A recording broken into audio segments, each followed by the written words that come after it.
Dave Fanning over there, you know. Yeah, no, we started. I suppose because it was so long ago since we did Heroes or Ghosts that we were lucky that we had a bit of time really, and we really had the guts 2 years when we were together on the road, gigging and going through things together, which I think helped for the four of us writing songs together, which happens a bit more in this album, you know. And then really we went down to Kerry and started working. That would have been last January, and got about 5 or 6 more. Going over to Cornwall was just, we thought about a few different producers, and John Cornfield was probably the top of our list, and we literally just sent him an email asking him would he be into doing the album, and he heard the demos and he said yeah, and that was it, and there was no mad record company or official thing. He just liked the tunes, and he said he'd do it, and we were delighted, and he said it would work out best if we went over to the studio that he owns, called Sawmills, and it's a really great studio. Some amazing bands have been there, Oasis and Muse and Razorlight and stuff like that, and their albums that he's done as well. He did 2 Muse albums and 2 Supergrass. And his main kind of idea for us when we got there was to try and get kind of live sounding takes and stuff, and he wasn't up for kind of doing it again and again. It was just sort of get it kind of captured and try and get it there.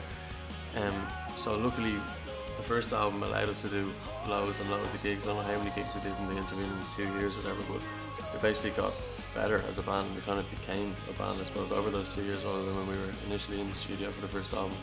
So we were able to, I thought we were able to achieve what he wanted of just kind of live takes and just make it sound kind of real. Listen dear, please let me explain. There's so much wrong, but there's no one to blame. I find it hard that we left it so well. It's just a break, not an end in itself. Over in the Mill as well, it was such a productive place, you know, and it was so secluded, and we had to get a little boat over to the creek and everything, and over to the pub, the local pub, and we basically just locked ourselves away in the house for 6 weeks, and the house was right above the studio, and it was great to have that sort of freedom if you weren't feeling it. And as Dave were talking about taking the piss out of him about vibe, because he'd always say that, and he'd always be like, yeah, if it's not working, go upstairs and chill out for a while and then come back down and do it later, you know. And I found that great, especially with the vocals. We spread out the vocals over the whole album. It wasn't like pressure situations of 2 days to do the whole album. We did it track by track and sort of progressing a track and moving it along as it went after we got all the drums done. And it was, as Dave said, it was a really good way of doing it, because we were sort of becoming this sort of live band where people were saying, oh, you should try and get the album to sound like your gigs, you know, and I think that was, John really brought out the best in that, I think.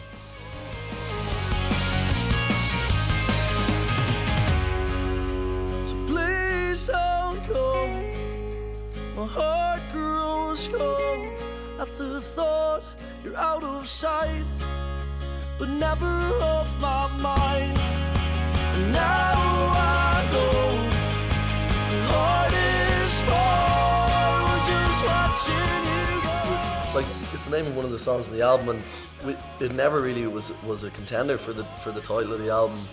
And we had thrown out a load of different names, and the song actually came about when we were in America in November, and we had a bus driver who at the start we thought he was just a little bit strange or whatever, but as our tour developed, we realised he was actually a psychopath and an ex-convict, and that we were fearing for our lives. But it's just a funny story that Dave wrote about him and the you know, and our time there with him, like, you know. So, but as I say, it was never a contender really for the album title, and we were throwing out different names. We've seen Someone Else's Hands or Far From Here, and I think we just wanted to pick something that was a bit different, you know. And when finally when someone said Honey was next con, we were all just, yeah, like, because it's just a bit different, and I suppose it wasn't the obvious choice, and it stood out a bit, and we didn't want another name that sounded like Heroes or Ghosts or whatever, you know. So. It just seemed everyone agreed on it, and it's nice to have the story to tell people about it. So you're not like, what does Heroes or Ghosts mean? Yeah, I suppose with this album, the way we've come to finish it and how it is at the moment, like, we're just really proud of it, and it definitely outdid my expectations of what it would be like. You know, the songs coming together the way they did, and especially the 2 songs that we got right at the end really added to it, and that was All the Luck in the World and Won't Leave You Alone, which were the 2 end songs, and it just really like the hardest thing were dropping out songs, you know, because we didn't want to have a really long album, and I think that's a good sign when your hardest job is what to leave out, you know. You want like you like different songs for different reasons, and so I definitely outdid my expectations. That was a long answer to that question, wasn't it? Simple question, yes. Works out effortlessly. Would you mind if I don't I was delighted with just how easy John was to work with, and how we all kind of got there in the end. And I think over the course of the 5 weeks or whatever we were over there, we sort of came together a good bit as a band in terms of how we played. Like we all got a little more confidence and stuff, as opposed to sort of sitting back and letting Danny do all the work sometimes. Like the band kind of came together a bit, and as Danny mentioned, there's 2 songs, particularly the last song on the album, that wasn't a song before we went over there. So for the 4 of us just to be literally just sitting around and just kind of doing it, and kind of knowing that we needed another kind of good tune to finish off, like, and kind of actually produce this little song that is one of my favourite songs on the album. That's really, really heartening that we were able to do that. So yeah, absolutely delighted to do it. You kept the weight of the world inside. So get up and give us a twirl. God knows that I try. I always want to be first, and I think it could have been worse. I think it could have been worse. I think it could have been worse.